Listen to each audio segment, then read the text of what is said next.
দর্শক মণ্ডলী, আমরা এই মুহূর্তে দাঁড়িয়ে আছি চাঁদপুর বাজারে এক ছাতু বিক্রেতার জীবন কাহিনী আপনাদের সামনে আনবো। তার আগে দেখে নেই সেই দাদা কি করছে।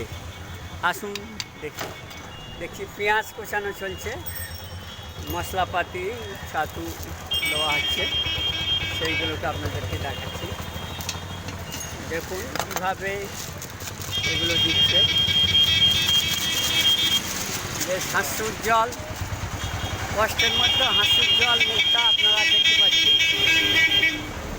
নুন, বিট লবণ, এটা কি দিচ্ছে? চাটনি। কি চাটনি? লেবুর চাটনি দিচ্ছে। এটা কি? লেবু ফের আবার চাটনি করে লেবু। আচ্ছা, চাটনির পর ফের লেবুর রস। হ্যাঁ, লেবুর রস দিচ্ছে। বা দেখছি সেই লেবুর রস বার করছি, সেটা দেখাচ্ছি। বেশ নাস্তা হিসাবে, টিফিন হিসাবে বেশ পেটে অনেকক্ষণ থাকে এবং শক্তি যোগায়।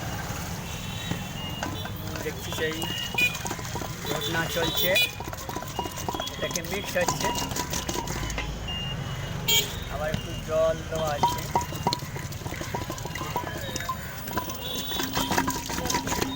ক্যামেরা পাঠাবে, আমাকে পাঠাবে, আর টাকা পাওয়া যাবে।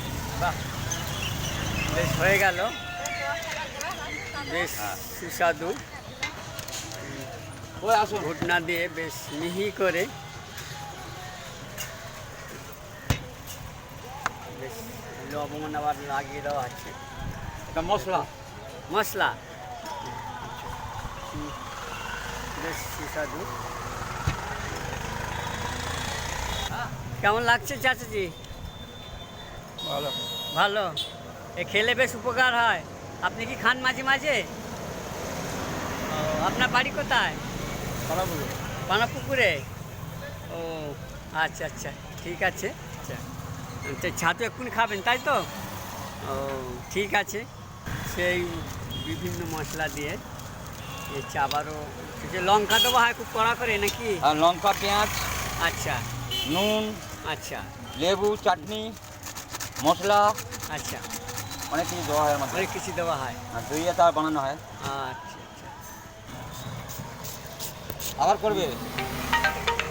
সেই ছোট্ট ভ্যানের উপরে তার জীবন এবং সংসার নির্ভর করছে। সেই চাঁদপুর বাজারে এখানে বিভিন্ন পরিত্রা তারা এই ছাতু পান করছেন। দাদা, আপনার কত গ্লাস সারাদিনে বিক্রি হয়? ঠিক নেই, ওটা বলতে পারবো না এখন। আন্দাজ নেই? 100-200? না, ওসব ঠিক নেই। আমার এখানে বেচা কেনা কম আছে, এমনি কমে বিয়ে করি আমি। কত করে গ্লাস নেন? 10 টাকা, 15 টাকা। 10 টাকা, 15 টাকা। আচ্ছা, 10 টাকার গ্লাসে কত গ্রাম ছাতু দেন? 50, হাফ। 100 হাফ। আচ্ছা, 15 টাকা? ও 100 হাফ। ও 100 হাফ। ও 100 হাফ। কত প্যাকেট বিক্রি হয় সারাদিনে? ও মোটামুটি 20-25 প্যাকেট বিক্রি হয়। 20-25 প্যাকেট। এতে কি আপনার সংসার চলে? ও সেই না চলার মতন।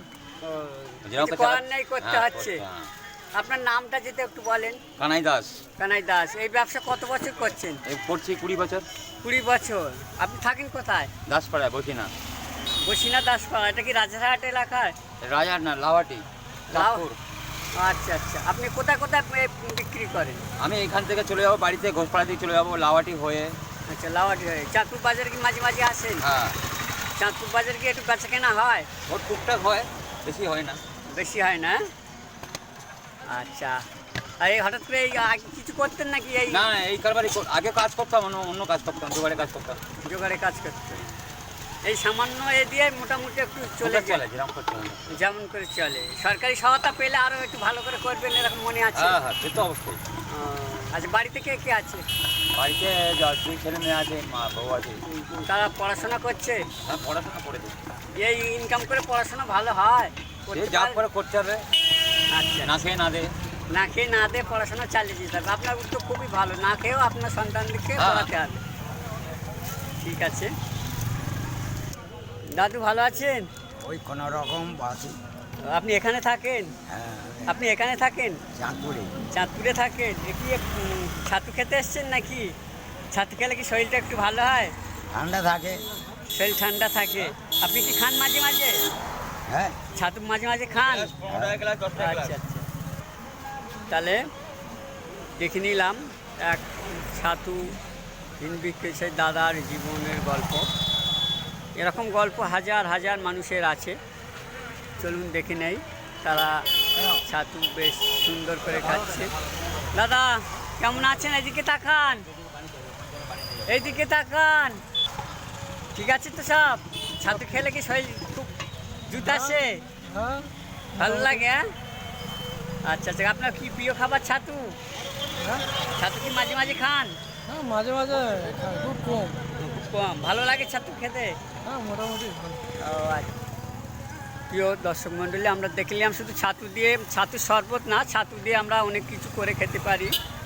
সেগুলো আমরা জানি। ছাতুর বিভিন্ন লাড্ডু করে বিভিন্ন জায়গায় খায়। ছাতুর বিভিন্ন রকমের রেসিপি আছে। আচ্ছা, এটা কি আপনার ছোলার ছাতু না মটরের? না, ছোলা আছে আর মাখাই আছে ভুট্টার। আচ্ছা আচ্ছা। ভুট্টার ছাতু আর ছোলার ছাতু। ছোলার ছাতু দু দু রকম আছে। রকমের আছে। হ্যাঁ, দু রকম আছে, দু রকম। আচ্ছা আচ্ছা। দু রকম।